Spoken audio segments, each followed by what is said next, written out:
An officer's incredible story of spirit and recovery, recounted in a new documentary.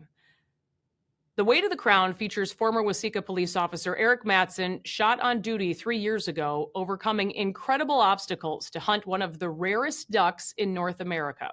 A preview from the former police officer himself, next.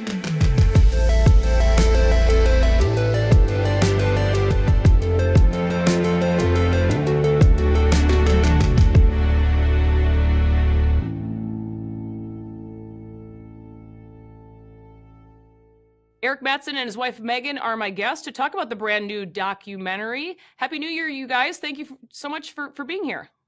Happy New Year. Happy New Year. Thank you, Liz. It's wonderful to see you guys, and really I feel blessed to be able to call you both friends. But Arik, I was hoping we could start with you. You're truly a living miracle to anyone who's followed your story in Minnesota and beyond. But let's start there. How are you doing?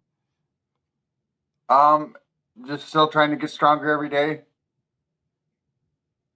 But it is a struggle, I'm not gonna lie. I mean, you go to work one day and you can help around the house and everything, and then in one call, your life is just turned upside down. Megan, how would you summarize these last few years living through, what has to be the worst nightmare of any spouse with someone in law enforcement, and to see how far that guy sitting next to you has come? Yeah, actually, last night I was going through both of our phones and looking at all the photos, and it's crazy to believe that it's 4 years this Saturday, and to just remind ourselves how much progress you have made in these 4 years is truly miraculous. It's, oh my gosh, I can't believe you're here and this is what you look like compared to that night. I know, Arik, a bit of your backstory. You've been hunting basically forever, from the time you were a little boy. Talk about that. What was it about duck hunting that drew you in early on?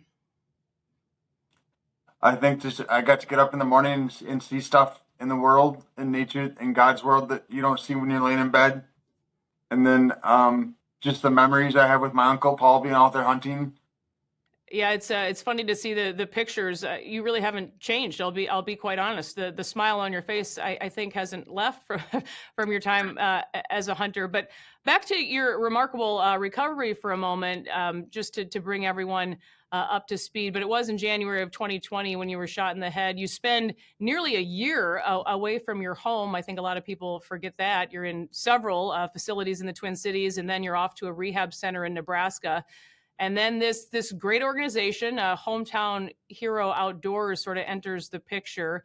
They facilitate outdoor adventures for veterans and first responders. I know they approach you pretty early on, you guys, right? With this idea, this huge goal that Arik can work toward. But just talk about, Megan, about how this all comes about.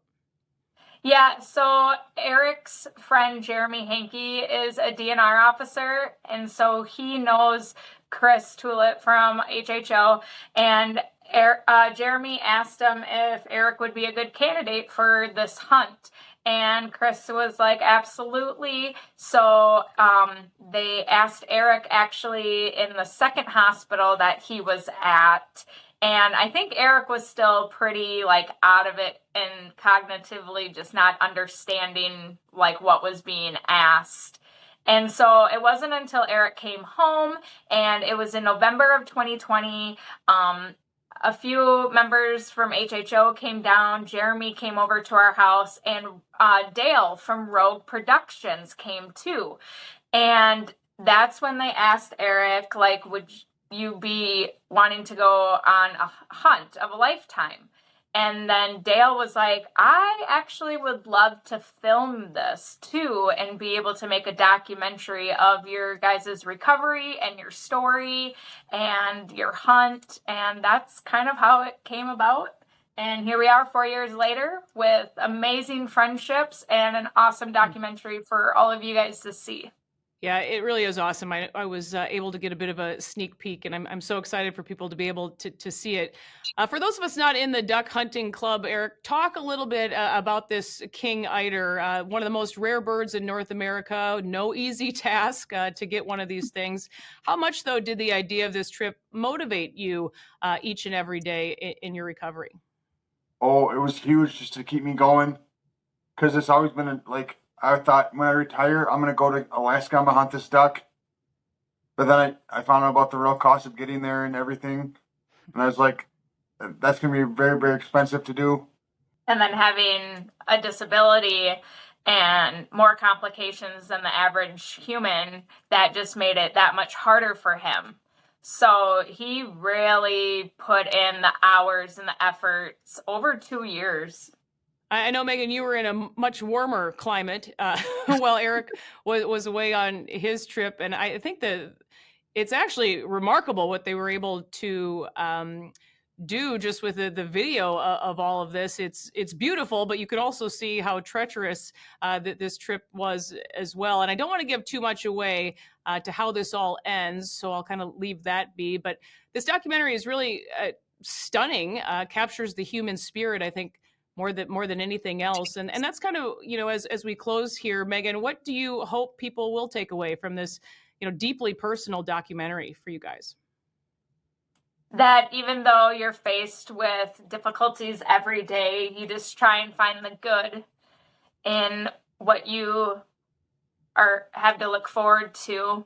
And it just shows that even though Arik was up against, battles every single day and more was coming at him, he just kept pushing through, and he finally made it to the finish line. And Arik, what do you want people to take away from the documentary? Just have gratitude for what you have in life, and don't forget that it can always be worse. Yeah, it seems that you guys might be due for a more relaxing vacation, Arik. We'll have to talk later about different travel. But it really is an amazing story, and I think people are just gonna to love to see this.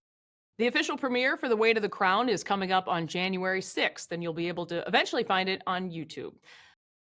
That'll do it for this episode of Collin Reports. We'll see you next time.